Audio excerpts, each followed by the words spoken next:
But what do you think is needed for us to start seeing alts in favor again, especially amongst retail? It's a good question. I mean, again, I do. Do you think that it's a matter of now, in order for us to have any sort of sustained rally in altcoins? I think we're very, very early in that. I think, again, the overall quality of tokens has gone up over time, but You guys were one of the early investors in Polymarket, right? that is correct. Yeah. People were going to Polymarket to track those events in real time. This is actually the future of news. What other potential altcoin narratives and sectors are you guys interested in and you think have potential? I think it's starting to get more and more mainstream awareness. Is sort of this iGaming. As always, it's real world assets and how do we get those on chain? And I do think we're seeing actual good progress now in terms of What hasn't changed since that first day you came into crypto, and what has definitely changed? things that have changed.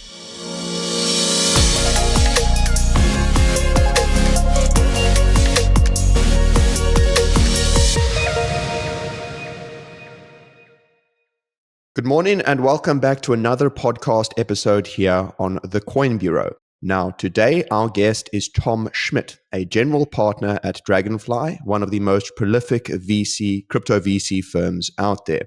And he's also the DeFi maven and master of memes over on the Chopping Block podcast, one of my personal favorites. So, Tom, a very warm welcome to the Coin Bureau.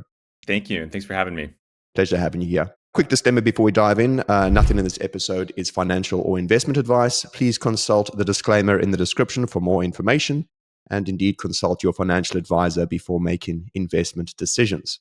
Now, Tom, let's start with the current landscape, because we're heading into a new year with Bitcoin. It seems teetering on what many would say could be a bear market, and many alts are already in a cold bear market, at least relating to performance. So I'll start with an open-ended question then. Like, how do you think things could shape up in 2026? We'll start with Bitcoin, for example.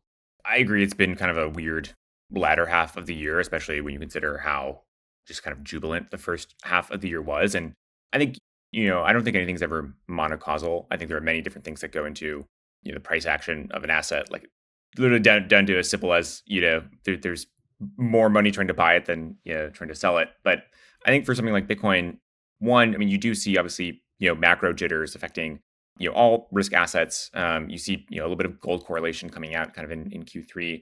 But then I think like there's something broken in the market structure, and this kind of gets repeated a lot. But like you look at a lot of the kind of, key market health indicators post 1010, and like we still haven't reached new all-time highs in terms of OI, like volume's been depressed. And also just like overall in terms of like, retail percentage of volume has also been going down. And so we're in just kind of this really weird point in the market.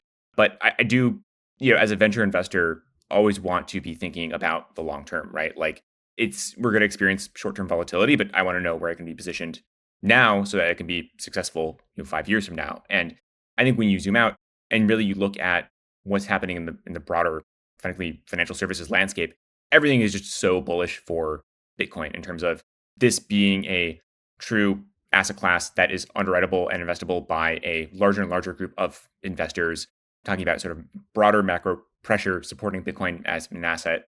And frankly, when we're talking about alts, there's just a statement out today from David Sachs, who's sort of the crypto czar in the US, that he thinks, something like Clarity is going to pass in January. And so it seems like overall things continue to get better and better. And you also look at the momentum around, stable coins and payment adoption and neobanks. And it's just like, I think there's this weird sort of reverse causality in crypto where prices go down, people think the asset is worse, when in reality, that's when you should be getting more excited and you have to look at the fundamentals to determine your overall sentiment.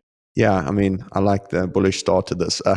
There's many things you touched on there, and I want to dive into each of them. So firstly, as you mentioned, it seems as if, and this seems to be the consensus around now, is that something happened on 1010 in terms of market structure, especially for alts, but also in terms of Bitcoin. Rumors are some market makers took massive hits, and as a result, liquidity has been very thin. What do you think? What are you hearing more specifically in terms of what could have happened? And more importantly, how long it could take for this to actually work its way through and we could actually get back to a sustained bid? I suspect something like that is probably correct. I think people always mention Wintermute. I think it's probably because like that's the only market maker name that people know. When in reality, it's a much more diverse ecosystem than that. But I mean, you're right that like, hey, when there were all these ADLs happening on 1010. Market makers who were relying on trades and positions that were hedges got those blown out, and that's realized loss right there. And so I think it's also one of those things where it's sort of this Minsky moment where like everyone has the same oh shit realization at the same time that like something deeper in sort of the perps market structure is broken, and then therefore there's sort of continued reluctance and risk offness even going forward. I mean, you saw how long it took for crypto lending to even get remotely close to where it was during 2021. And so people realize, oh shit, we have this huge credit issue, this huge underwriting issue all at the same time. And the market doesn't just immediately come back. There's a period where it has to kind of repair and recover, and new actors have to come in, and new capital has to come in. And I think if maybe we're in a period of like that for perps. Yeah, makes sense. I mean, what do you think happened to the extent that technically, and how could we prevent this in the future? Is it, I mean, I know that many people point to a particular Oracle issue in one particular exchange, etc. But do you think it was something fundamentally that was missing in the market that allowed this to happen? These cascading liquidations, the ADL, all this discussion around whether ADL, many traders knew about the ADL mechanisms. Like, how do we prevent something like this happening in the future? I don't know if I have a super nuanced view. I think people who are more experts at how some of these perp contracts are structured could probably have something more opinionated than I do. I think you're right that it's one of those unknown unknowns that are always the things that are the scariest. And a lot of people didn't know how ADLs work, or maybe the documentation was not accurate. And those are the things that I think scare people the most, where you think your counterparty is one person, but it's actually someone else, and they actually have some exposure to some other third person or fourth person. And like, that's always the scary stuff. And so I think for perp structure in general, we see sort of a renewed interest in, hey, maybe we should have a different mechanism for doing ADLs, as I think people were discussing on crypto Twitter last week with this paper that Drew put out about Hyperliquid specifically. And I think they kind of started this discussion again. Or hey, maybe we should have a different policy for creating an insurance fund. I don't quite know what the right answer is, but I think the fact that we're having this conversation reminds me a little bit of kind of post FTX of, hey, maybe we should move towards off-exchange settlement, or maybe we should rely on proof of reserves, and all those things. It's sort of like patching the holes in the armor, and therefore making the whole system more robust. And I think that's kind of been the big trend I've seen over my time in crypto is the system continues to get more and more robust, more and more resilient and transparent, and just more professional, and therefore that allows more capital to come in, and people have more confidence in the system. Yeah, indeed. And I think what's the most important takeaway from that event is the fact that most of the issues, it seems, or stemmed from issues on the centralized exchanges, and the DEXs performed pretty well, the perp DEXs. So, I mean, it's furthermore to the point that I think that the whole decentralization narrative is strong.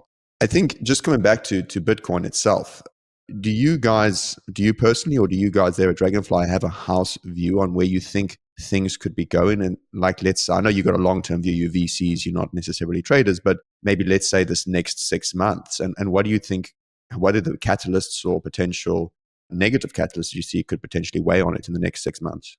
Yeah, I mean, I'm always reluctant to give price targets. One, either personally or as a fund, we are VCs, and we always tell people, if you want Bitcoin exposure, you can just go buy Bitcoin. You don't need to pay us to go buy Bitcoin, for you. And similarly, we take a multi-year time horizon when we're looking at doing an investment. I think for Bitcoin, when I think about things that in the short term could really sort of impede progress, one, I don't know, if you continue to get like a very hawkish Fed, if inflation continues to be hot, if you see sort of this broader macro crisis result in central banks not being able to cut rates or have to hike, in the case of Japan, faster than you're hoping, that's obviously not great for an asset like Bitcoin. But I think when you can kind of consider the inevitability of this thesis, it's really hard to think about a time to not put money in. I think as far as the US goes, you are starting to see these sort of negative press stories and narratives around Trump and the Trump family's relationship with crypto. And I think even though most of that has nothing to do with Bitcoin, having World Liberty Finance or Trump token, whatever your opinion on that is, it does kind of color the space, I think, for people who aren't in the industry in a way that I think people in the industry don't really appreciate. If you go and talk to someone on the street and you say, what do you think about crypto? Maybe they'll mention Bitcoin, but I think the second thing they'll probably mention is something with the president's relationship to it. And that sort of vibe alone can really sort of temper excitement for an asset like this. So I think those are the things that are kind of the unknowns, especially if, hey, midterms are coming up in the US and it looks like things are going to go more towards Democrats again. Maybe we're not going to see as much pro crypto legislation as I think people were hoping for when Trump took office. Yeah, that's a very good point there. And this relates to what you mentioned, crypto legislation and the news you mentioned about Clarity Act potentially getting to at least markup early next year. But it is important, I think, for it to get out before the end of January, because then there's a lot of other stuff that's going to be on the legislative agenda. In terms of how important do you think that is for the crypto industry, and what are the most important aspects of it that you think will help inform the way you guys think about the crypto investing? I think that the two big outstanding issues in the industry right now are, one, what does developer liability look like? How are these things actually regulated? That concern has created all these downstream issues around front end hosting and fees and criminal prosecutions that we've saw with this Samurai wallet settlement recently, and all these sorts of issues because existing crypto primitives don't fit neatly into the US legal system. So having clarity for that, clarity, I think ultimately sets up way, way, way more developers to be able to enter the space, develop cleanly, not have this sort of legal looming threat over them. And that is going to sort of just create so much innovation and freedom, as we kind of saw during Web 1, frankly. The other big question is, what are tokens and how are tokens treated? How do they sort of get categorized and how are they investable or not investable? And again, a lot of back and forth on this. I think the lack of clarity so far around tokens has created all these sort of negative consequences for the way the market is structured, the way investors operate in it, the way teams have to operate. And you see this kind of coming to a head, literally in the past month or so, when you think about like the Tensor acquisition or the Aave DAO and UniDAO drama, or even the Axelar acquisition, and the feeling like tokens and equity are two different assets, and therefore there's different shareholders and there's different preferences, and that sort of creating these conflicts. When I think it's very clear there's a desire within the industry to treat these similarly, but right now there's not really a good legal framework for how to do that. So I'm hoping Clarity resolves both of these, and you can think of it sort of like once you get a license in one state, you can kind of drive in any state, and it's sort of this sort of standardized, normalized thing. And I'm hoping we get a similar sort of process in the US for developers and for tokens, where, hey, as long as you pass check XYZ, you're good to go, and you don't need to go through this insane legal circus every time you want to take a step. Yeah, it's a very good point. Before we carry on with the Clarity Act, because I have a few other questions there, I just wanted to ask, because you mentioned it, I'm curious to get your opinion on the Axelar situation, because I don't know, I think it's quite egregious for the poor token holders, right? Yeah, I mean, we are large, Axelar token holders, so we're certainly not, I think, as thrilled, about this outcome as I think other people are. I think actually there is this sort of, scenario that I think a lot of people don't talk about. Who's thrilled about it though? To be honest, like apart from Circle and maybe the protocol developers, no? Well, I think this gets to my point, which is some teams, if they're not really hitting PMF and they're running low on runway, it sucks as an investor to feel like, hey, this thing is being zeroed, or I'm not even getting my money back. But the alternative is like, you can't press people into service. You can't press people into like literally working down until they have $0. And I think for the Axelar team, they built a lot of great tech. They worked really hard. I think this is a way to sort of allow them to continue. But it's not like, hey, this totally separate class of shareholders are getting paid out bank and token holders are getting stiff. The reality is, I don't think anyone's really coming out super ahead of this. And that's kind of the way startups go sometimes. Fair point. Okay. So just coming back to Clarity, something else that I think many people are interested in is the clarity around private sale, like private sales or crowdfunding, or the whole ICO meta. And it seems that a lot of projects are running ahead of that, or any sort of, in terms of like they're doing crowd sales right now. And this harks back to the good old 2017, 2018 days of the old public ICO. What is your view on ICOs? I mean, you were around in that time. I mean, you saw there were a lot of dodgy projects who raised like that. A lot of retail got rinsed. But then again, also there are many arguments to the point at which it allows for retail participation as opposed to gatekeeping for institutional insiders. So what is your view around the ICO meta right now? I mean, I think one of the trends I've seen with crypto is so many ideas that are popular now are not new ideas. They were just old ideas that were too early to be realized at their time. And so I think capital formation is truly one of those killer apps that is uniquely enabled by crypto and allows you to do all sorts of interesting things that you can really only do when it's on chain. But I don't think the format of 2017 ICOs is going to come back or should come back. As you mentioned, there were a lot of huge issues with the way it was structured and basically giving teams a upfront carte blanche check to go do whatever they wanted. There are successes out of that. I mean, people forget, Ethereum was an ICO, and I look frankly at something like Gnosis, which generated all these actually great products and teams that kind of spun out of it. That was an original ICO, but I think those are maybe more in the minority. I think capital formation structure that probably makes more sense looks something more like MetaDAO or another type of Futarki based system. We're not investors, just to be clear, but I think a method of allowing capital be allocated, checkpoints for teams, some sort of way of allowing the teams also to vet investors and choose who they actually want to be holders is also pretty healthy. And so I think we're moving more towards something like that. I think the current ICO format or token sale format rather is an improvement over having zero exposure or frankly overdoing airdrops. But it is this issue of being somewhat restrictive. Most of these teams already have raised venture capital and the product is basically already built. And the token sale is more of a way to distribute access and give the community a chance to own some of this token. We also want to be able to have teams sort of at every step of the company lifecycle. And maybe even a team that would normally raise a seed round from VCs, maybe they should be able to raise a crowd sale as well. And so a format for that doesn't really exist today, but I think something like that could happen depending on how Clarity sort of nets out and depending on how sort of the reg environment looks. I mean, you mentioned there in terms of what prior to the people raising now through regenerating the idea of the ICO, there was a massive airdrop meta over the past 2 years. And I think that was fraught. I think it was very difficult for projects to ever satisfy so many different parties within the ecosystem, from the ones who farm in to the early investors to the team.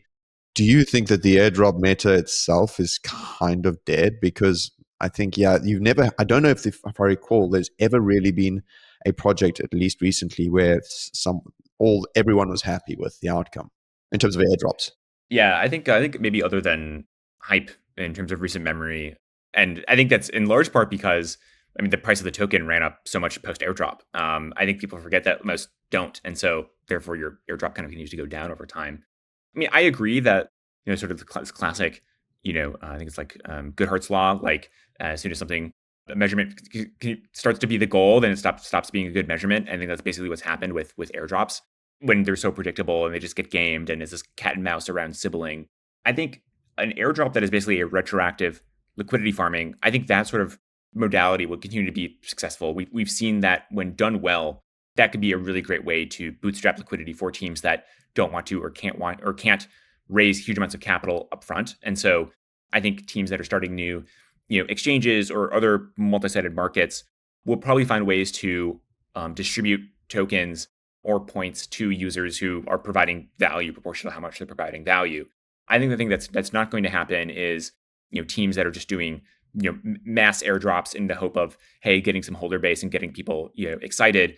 I think that is pretty demonstrably not a successful way to distribute your token. Thing that I think is maybe weighing on everybody a little bit is like it is intimidating as a founder to veer off this course, right? You have like tens of thousands of people on Twitter yelling at you, wanting free money, feeling like they're going to go knock down your door if you're not giving them tokens. And it takes a lot of courage, frankly, to like stare down the mob and say no. But I think for most projects, it's probably a good idea. I think for something like I mentioned, like an exchange, it's pretty easy to quantify what the value is you're getting out of an incremental dollar or incremental user. For most projects, it's very difficult to quantify that. If you're starting a new chain or you're starting a new wallet, what is the value of an individual user or like an individual developer? It's a bit more difficult to sort of put a dollar value on that. And so I think that's in large part why teams kind of come up with these sort of hand wavy metrics or airdrop methodologies, or if you own if you're in the Discord or you had some NFT, then we're going to give something to you, and it's it's sort of like what is the value someone provides to A city, well, if I'm literally, I don't know, sweeping the streets or paying taxes, okay, maybe I get that's some value that I'm providing. But like, hey, maybe someone is a musician on a corner and that's sort of providing some ambiance or some sort of liveliness to the city, and it's valuable in some way. But I think as soon as you put a dollar value on that, it kind of erases the point of it. Yeah, I mean, credit to any founder who's willing to go up against the airdrop farming mob on Twitter. I mean, yeah, it's fraught because, yeah, like you say, it's difficult to know exactly how do you attribute value is when it's not a DEX, right? When it's not something you can just necessarily point to a metric you're trying to target. I mean, many people look at TVL, but then TVL can be so fleeting as these airdrop farmers come and go and sybil in and out. So just moving on to altcoins more broadly now, I think, and you mentioned this as well, the lack of potential retail participation that we've seen. And I think many people had been thinking about altcoin season similar to what happened in 2021, when Bitcoin dominance collapsed and all this retail started aping into all kinds of alts. And we saw outperformance in aggregate, right? There have been a few isolated pumps through narratives, yes, but I think more broadly it's just been down for alts. Then coming back to the alts more specifically, obviously Bitcoin is now more institutionalized, so there's many more things that drive Bitcoin than alts. But what do you think is needed for us to start seeing alts in favor again, especially amongst retail? It's a good question. I mean, again, I do encourage people to zoom out, and I think if you look at the top 100 coins by market cap now versus in 2018, I think objectively they're much, much stronger now than they were back then. You could debate the merits of individual applications or chains, but it's relatively speaking ranked by usage or fees or revenue or real teams versus a lot of the kind of narrative and vaporware back then. So I think overall, again, you have to appreciate the progress that we made as an industry in terms of allocating capital effectively. I think as to why we haven't seen an alt season, again, I think you can kind of go all the way down to the base level and think, one, for a while, everyone thought that there's going to be this infinite bid for tokens. And so I think you could say there's an oversupply of tokens. I see a lot of teams launching tokens that I don't think, should have a token or have a great idea around a token. And maybe you can say some of that is attributable to, the regulatory environment of, hey, they actually really want to, send fees into a DAO and give that to token holders. And maybe that will change. But I think part of it also is teams sort of seeing the incentives and seeing, well, there's not really a path for me to get acquired or go public or exit through equity. So I'm going to launch a token. And that's going to be the way I get liquidity. And I think obviously that is not healthy long-term or sustainable long-term. And then two is sort of a lack of demand, like as we've sort of been saying. One, I think retail seems very distracted. There's many other venues and assets that are sort of commanding their attention right now. I see more and more people from crypto Twitter talk about trading stocks or watches or whatever. And in my mind, that's or you're trading sports or sports betting. And I think that is all competitive with you actually allocating money to crypto. So I can see, hey, like if you don't actually solve this problem, that is it doesn't matter how good the assets are. That's going to be sort of the problem at the end of the day. But I think also it is like, hey, how do these actually become underwritable to a larger pool of capital? And that's something I think the industry is actually still figuring out. And that's why you see so much focus on the revenue meta or valuing these things on some sort of PE ratio, or also reg clarity and, hey, how do we sort of merge this labs entity with the token? When you create something that is more underwritable, people who actually have money and larger asset allocators, you've seen the effect that can have on price. I mean, just as evidenced by the Bitcoin ETF for one. And so I think for tokens, that is sort of the next hurdle to climb. Is just it's one thing to get people on crypto Twitter excited about your token, or to find a new pool of retail investors, but it's another to get people who are actual professional fund managers excited about purchasing things. And I think we're very, very early in that. I think, again, the overall quality of tokens has gone up over time, but I think that's kind of Occam's razor. That is the ultimate issue. Is there's an oversupply of not great tokens, and I think everyone else is trying to figure out how to actually make their tokens work. That's a very good point there around thinking traditional valuation metrics. How do you apply that to a token? I'm curious from as a VC, you guys, like, do you run financial? If you look at, for example, at a revenue generating protocol, for example, do you run these similar financial projections that people do in traditional equity space? And how do you think about valuing some of these tokens? I mean, especially when it's before early stages, right? I mean, I assume if it's like seed stages, a lot of it's just like, you're allocating based on the idea, the team and stuff like that. But more later stage, like, do you do these financial projections? Do you look at these and run the numbers and that? We do for assets where it makes sense. But I think venture and markets overall are very forward looking, right? It's, why does, Palantir trade at like 800 times earnings, or, why does Cursor trade at, 120 times, earnings? And it's like, because people foresee a lot of growth and think there's a lot of potential and there's sort of room for, revenue expansion. And they also think there's some durability in the revenue itself. And so when we're looking at categories or companies, it's not so much, plugging this into a calculator and applying some, multiple and saying, this is the number that we think is an appropriate valuation, but it's more, hey, is there a proven willingness to pay? And are these dollars sticky? Are these users sticky? And do we think this will continue to grow? Do we think this market's going to grow? Do we think this team is going to grow in that market? And those are the things that we look for. And then thinking about, hey, what is a number that makes sense, relatively speaking. But it's kind of useless to think about earnings if earnings are not growing or the market isn't growing. And those are the things that can end up kind of sinking or investors long term, or those kind of classically those are value traps. I think the things that we get most excited about are when, hey, this category is early and we think there's going to be 100 times more users or 1,000 times more volume a couple years from now. And I look at something like prediction markets where there were so many times to invest in prediction markets over the past few years, and no one wanted to. They were really small, and I think if you just valued it on some sort of nominal multiple on earnings at a time, it would be kind of unattractive to invest into. But you really had to sort of see the future and think, hey, we think this category is going to be really big, and we're going to sort of buy into this thing as it grows. And I think that's kind of been the biggest lesson I've learned at being an investor in crypto is you often get burned by kind of thinking too small. Yeah, we'll get onto prediction marks in a bit because that's a really interesting meta I want to talk about. But just coming back to the question around altcoin season, whatever crypto Twitter wants to call it. So as I understand you correctly, do you think that it's a matter of now, in order for us to have any sort of sustained rally in altcoins, at least those that are out there, liquid alts, we need to have some sort of, it needs to be more institutional backed rallies where it's more focused on valuations and quality projects? Or do you think we're going to get retail excited about it again? Because I don't know. Yeah, I mean, I think that's two competing bidders for the asset class, and I think that they have different criteria for how they invest, right? Yes and no. I think ultimately it's, again, thinking about it in most simple terms. Where is the next marginal dollar going to come from? Who is going to wake up today and think, I really want to buy some hype, or I really want to buy some ENA? You can think, hey, maybe retail is going to come back, and certainly, lower rates can kind of help with that in terms of putting more dollars into the system. Maybe the answer is there's some new meta or narrative or something that is going to bring those people back. But I think, I think about incremental dollars, there's a lot more incremental dollars out there in professional asset allocators, and having something that can appeal to them is maybe a better way and a more sustainable way to, bring dollars back into the ecosystem and have capital be allocated to alts. And so I think that's probably the way I see things going. And that's kind of the way the industry is trending overall, is more of this sort of hybrid and this crossover from traditional finance coming into crypto. And it's not to say there's not a room for retail, or retail is not going to come back. But if people want sort of a longer sustained rally in assets, that the money has to come from somewhere.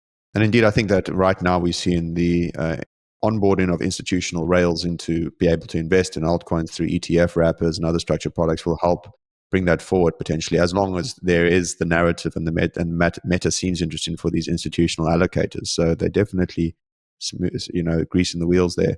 So coming back to what you mentioned around prediction markets, now these definitely seem to be one of the hottest narratives right now. And if I believe you guys were one of the early investors in Polymarket, right? That is correct. Yeah. Wow. Okay. When was that exactly? That was end of 23, early 24. Yeah, I mean, so that's obviously been amazing, strong meta right now, and I think that they raised. What was the most recent valuation was? I think it was 9 bill, the ICE round.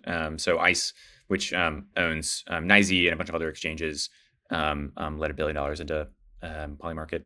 And yeah, you guys you've also been yourself personally been on the side of the being attacked by the Kalshi crowd, right? With yeah. Yes, that is true. I think we've kind of stuck our flag in the ground and not shy about it.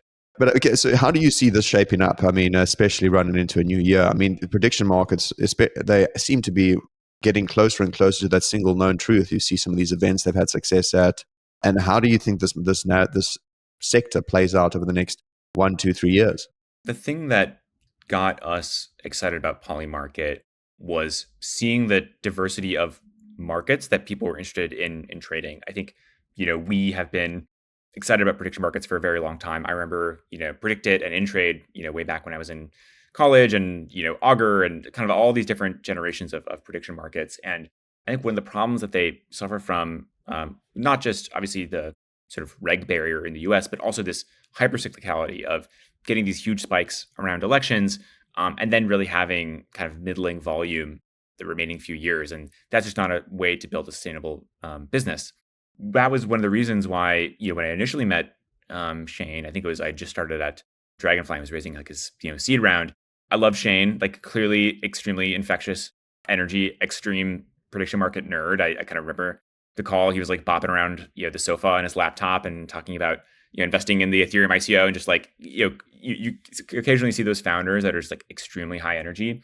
But I think we fundamentally said, hey, we don't know how this prediction market cyclicality gets solved, or if it's going to get solved, in the next few years. And I think what we saw was specifically around, for example, the Sam Altman OpenAI board drama, or the LK99 superconductor paper. People were going to Polymarket to track those events in real time instead of just relying on new news sources. And it was so much more interesting to see the movement of the Sam Altman market than to read random updates from the Wall Street Journal. And for me, that was the moment where it was like, oh, this is actually the future of news. And interestingly, that was, again, kind of leading up into the 24 election, but the election was actually not, the majority of their volume. I think it was barely even a plurality. It was all these other events that were more interesting. It was, sports, or it was different news, or maybe it was other countries' elections. It was, the Argentinian election or the Taiwanese election. And so those are the things that I think helped us sort of see this vision of where Polymarket was going. And I think even, more recently, we've seen, hey, maybe you can have markets for different, creators, or you can have markets that sort of complement existing, forms of entertainment. So you can trade on what's going to happen in this, TV show, or what's going to happen on this stream. And like, those are more and more the things that I think are the way the future of this space is going. Certainly in the short term, we've seen sports also be a big part of it. I think for Polymarket, much less so. I think it's around 50% sports compared to something like Kalshi, which is like 95% sports. In my mind, that is a little bit less exciting. Certainly, it's better than a traditional sports book, in that, hey, you're getting more transparent odds and maybe better pricing. But it feels a little bit less exciting versus, hey, what are all these other new use cases and markets we can enable? And going back to my earlier point around markets growing and that being sort of the exciting opportunity for investors, I think having these totally new use cases and having these totally new things you can do that you previously couldn't do, that's how you get volume to 100x or 1000x, not by just making something slightly better that already exists. So I think I'm really excited to see where this space goes. It feels like it's increasingly penetrating the mainstream, and you see more and more media partnerships. You see more and more news sources citing prediction markets, and I think telling stories around prediction markets is one thing to just see the price or the probability of an event move, but it's another to actually get additional context around that and say, okay, well, why did Zoran's odds of winning the New York mayoral election spike on this date? It was like, oh, well, he did really well in this debate, or this tweet came out, or someone endorsed him, and like that's sort of the future of where I see news going. Is this combination of prediction markets with sort of qualitative storytelling, and sort of on the ground event reporting, and I think that's probably a better outcome for everybody. That's a very good point. It's interesting you raised there around the demand, like the stories that one can tell around events and how the probabilities adjust prior to it.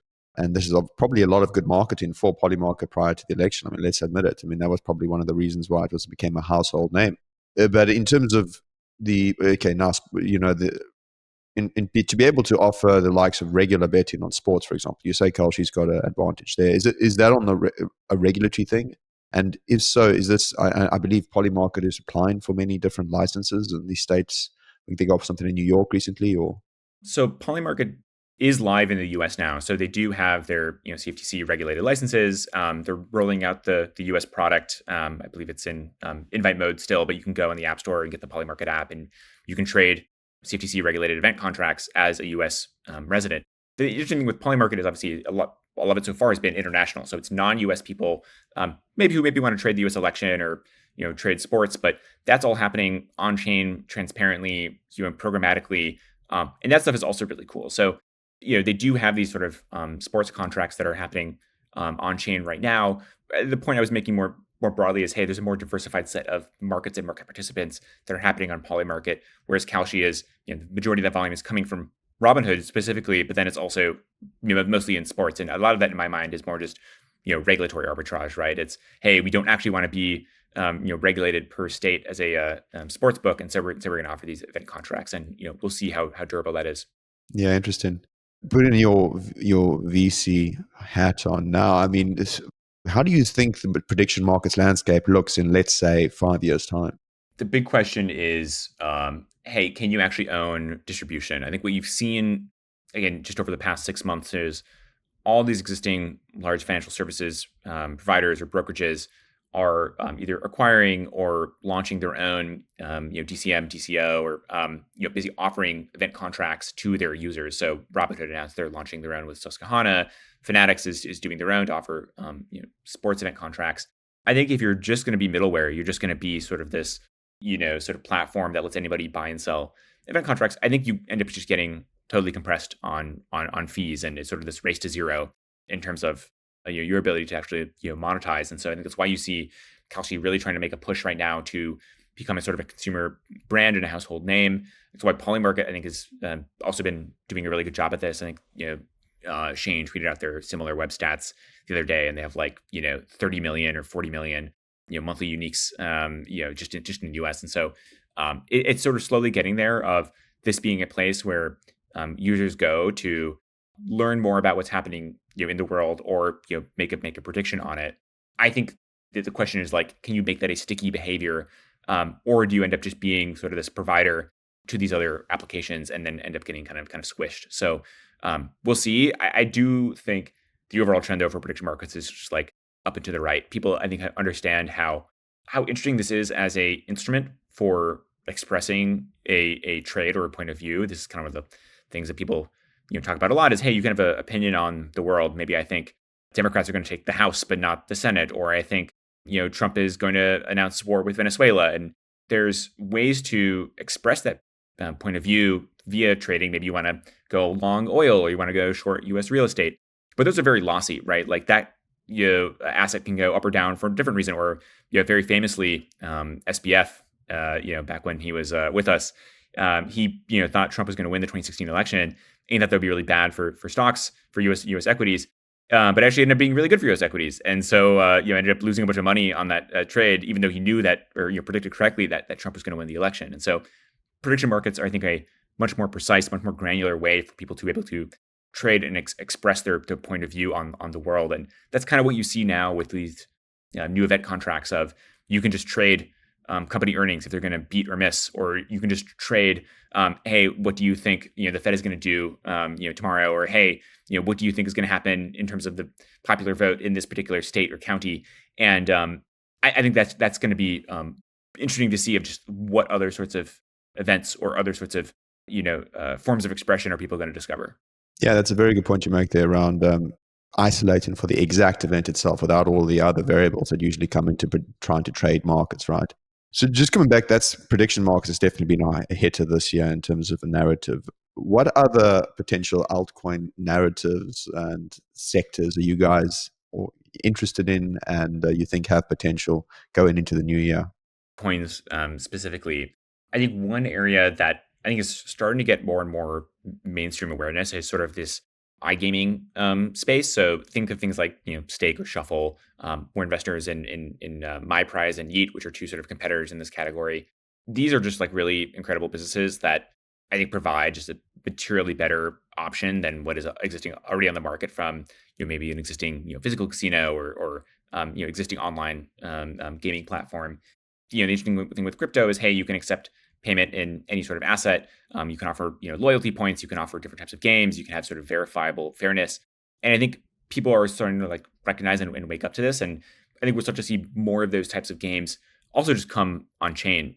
So for example, we're investors in this company Megapot that's building the world's largest lottery, but doing it on chain. So users can be the house. They can sort of put money into a smart contract like an LP, or users can buy a lottery ticket, and just one ticket through one transaction. You can combine it, you can pool it. It's programmatic and programmable the same way Uniswap swap is programmable.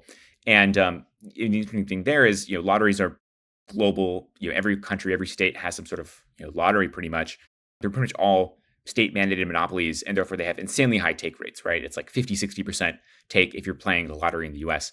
This is a true open system. Anybody can be the house. Anybody can buy a ticket, and so forth. The effective take rate gets set by the market the same way that the take rate for Uniswap gets set by the market of, hey, do we want, as an LP, do I want to put my money into a tighter band, or I want to put into a higher fee pool? You sort of let the market dictate what that should be. And I think as a result, we're going to see, hey, the take rate kind of go down and down and down, and that creating surplus for users instead of instantly having this extremely negative EV product of buying a ticket. Maybe you can even get it to be positive EV of like, hey, what if we give some of the yield that maybe LPs would get, and we put that back into the pool. And so it's sort of like we get these margins down super tight, and then great, now there's this additional yield that you're getting as someone who's buying a ticket. And so I think that whole space, I'm seeing a lot of innovation, a lot of discussion around it, and it feels like something that is ripe. It's just a question of when. Is it going to be this year, or is it going to be the next year? As we've seen with prediction markets, it can kind of take a while for all the kind of glue to come together, but it feels kind of inevitable in some ways. Okay, so iGaming. I mean, is there anything? That's definitely interesting. I mean, I haven't heard many people talk about that. And it's definitely trying to get to a more fair casino of some description. Or in the case of lottery, you said that's called Megapot. Megapot is the one that I mentioned, which is a portfolio company. But I think it's super cool. The founder used to be at Uniswap, so it's very Uniswap inspired, and so you can think of it kind of like Uniswap, decentralizing exchanges. They're trying to do that for lottery and sweeps, democratizing the lotto. Yeah. The other big kind of topic of discussion is, as always, it's real world assets and how do we get those on chain. And I do think we're seeing actual good progress now in terms of, hey, maybe using the chain itself as a true record keeping or ledger system of ownership in some sort of off-chain entity. I think we're also actually seeing a lot of pickup in terms of having perps and having sort of synthetic exposure to real world assets. So you look at stuff like Hyperliquid has RWAs, Ostia, Lighter. All these products allow you to actually get synthetic exposure to real world assets in a way that's sort of fits the way people actually want to trade, which is through perpetual. So you're getting perpetual style leverage, you're getting perpetual style flexibility, you're getting 24/7 trading. In my mind, that seems very advantageous compared to sort of going through a traditional brokerage. And I think that's also why you're seeing centralized exchanges now start to compete. I don't know if you saw the Coinbase event yesterday or 2 days ago. They announced that they're also going to be launching U.S. equities perps, at least outside the U.S., which is kind of ironic in some ways. I think this trend is just going to kind of continue. NASDAQ announced that they're exploring 24/7 trading, but I think there's room to do this on chain and do it first and do it better, and have a kind of true global 24/7 market. So that's another thing that we're paying attention to, and I think we'll probably continue to accelerate going into 2026. But the cool thing about perps is they're just this like very flexible kind of substrate, or like they're kind of like dough. You can kind of morph it into anything that you want, and I think we'll see how if you remember the Robinhood announcement around sort of these synthetic pre-IPO stocks, and they're sort of structuring those as CFDs, but you can imagine those being structured as a future as well, and those getting more and more sophisticated or differentiated, and allowing people to kind of trade again anything that they want. So we'll see how those go. Public equity, democratizing equity for everyone, especially outside of the US, right? Because most people who aren't in the US, it's hard to get exposure to many of these names, right? So on the RWA narrative itself, I mean, this is equities. Do you think that many people who are extremely bullish on the RWA space think about tokenizing all assets and things like tokenizing things like property and other more like illiquid kind of assets? Do you think that, and I remember that's, if you recall back to the 2018 cycle, there was a lot of talk about the security token thing, like we're going to tokenize the world. People will be able to buy a portion of a property, a portion of land and things like that. Do you think that that the RWA narrative we could eventually go towards that kind of outcome where you have tokenizing of all these illiquid assets?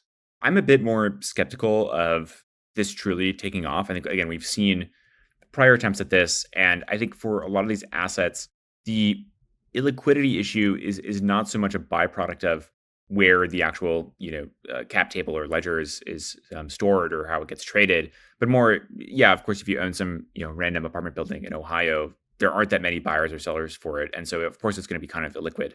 I think the maybe more interesting thing is allowing these things to sort of, live on chain natively to start instead of living in the DTCC, for example. And I think that's kind of going to be like we see, Superstate, for example. We're not investors, but Robert's a co-host on the podcast with me. They're trying to say, hey, what if we just leapfrog this entire capital formation process to begin with, and we actually just put everything on chain to start, and then we get true transparency. There's no weird transfer agent kind of back and forth, and already with a lot of the RWA products, it's you're not actually buying the asset, you're buying a share in a trust, and the trust holds some fraction of the asset, and like that again is not the most attractive thing to hold. People want to actually hold the underlying, and I think trying to get straight there is actually maybe a more productive way versus these kind of roundabout financial engineering kind of ways. So we'll see. I think maybe it's also going to take some sort of form of, hey, we have some sort of standardized KYC layer or some sort of standardized regulatory treatment for these kinds of products. And then once you get that, great. Now it's very seamless to go and buy and sell these things instead of today having many different competing standards and having to sort of re-auth and re-onboard into every single sort of tokenizer. Maybe there's a way to kind of make that as seamless as going onto your brokerage. And I think if we can get that, then hey, maybe that's going to be the big unlock for RWAs. Yeah, no, fair. So just quickly finishing off with, in terms of, I want to get more of your perspectives, you personally as an investor in this space. So you've been at Dragonfly for 6 years now? Correct. And before that, were you in crypto before that, or? Yeah, my first role in crypto, I was an early hire at 0x. So I ran product at 0x for 2 years. And then before that, I was a product manager at Instagram, and I was a software engineer before that. So spent all the time in sort of traditional Silicon Valley, and then been in crypto, and so I've seen the way both sides work. Yeah, I recall 0x was one of the first kind of like DEXs on Ethereum, right? Like yeah, I mean one of the very first, and Matcha is still one of the largest DEX aggregators. It's plugged into all these wallets, and so maybe that's one of the original ICOs that still kick in. Yeah. So back then, probably let's say 2018, when you first got into crypto. Two quick questions relate to that. What hasn't changed since that first day you came into crypto, and what has definitely changed? Two of the most things that stand out the most. I know it's kind of like a hard thing. What hasn't changed? I think there's still this sort of, I would say, endless desire to find new narratives that I think start out very innocently and then can kind of easily turn into these sort of very speculative kind of cycles. And so I think there's something maybe more human about that. It's not even a crypto thing. It's just people sort of see this mirage and they can kind of convince other people. And sometimes it's not real, but sometimes it's real, but on the wrong timeline. And I think like prediction markets being kind of something like that, or stablecoins being something where it is real, but it kind of takes a while to kind of get to it. And I think that's never going to stop being true. But it's just something you have to kind of navigate. Things that have changed. I mean, certainly people in the industry have gotten a lot less kind of, I would say, cypherpunk and kind of idealistic. When I joined, I remember when I joined, a lot of the development was taking place in Berlin, and it was this sort of big tie-in to kind of the, I would say, like, Linux, GNU, open source kind of community, and people who were, again, kind of cypherpunks. And I think that is, I miss it in some ways, but I think also it's maybe been a healthy step forward in terms of the industry focusing on things that are more pragmatic and more mainstream and can actually onboard more people. Like, there was always the line, like, you can be your own bank. I think that's a great tagline, maybe a great sort of thing to shoot for. But I think if you ever want mass adoption, 99.999% of people don't want to be their own bank. They want something sort of that's easy to use and sort of replicates the experience of a bank. And I think that's maybe been one of the big trends I've seen, in the industry of the past few years, has been things getting more mainstream and therefore kind of drifting away from sort of that original ethos. And I don't want it to go totally that way, but it's sort of maybe about striking that balance. And then I think one of the most important questions right now, especially we've seen a lot of this burnout, quiet crashes on the timeline on Twitter, all these people, founders who kind of like been struggling this year. It's been a tough market, let's be honest. What particular advice do you have for people to have longevity in this space? Like to keep their head down. Like, what sort of quick hacks do you have to be able to handle these tough times? I would say, try not to check prices every day. You can maybe limit yourself to once a week and try to log off occasionally. I think, especially on crypto Twitter, things are very prone to being pro drama and pro engagement. But I think a lot of the best founders and teams that I know just don't even really engage with any of that. And I think it's not to say you should totally be shut off and totally be a hermit, but there's probably again a healthy balance to strike. And so I think it's okay to log off and touch grass, and it's probably beneficial for you to do that at some point. So mandating a mandated point in the day, you just need to get out of the your head out of crypto Twitter, because that's just, it's also kind of like self-reinforcing, right? To the extent that the algorithm is tuned to feed you only what you interact with. So if you're Totally. basically in search of that kind of stuff, you're going to get your suggestion is more and more of these people crashing out on the timeline. It's not ideal.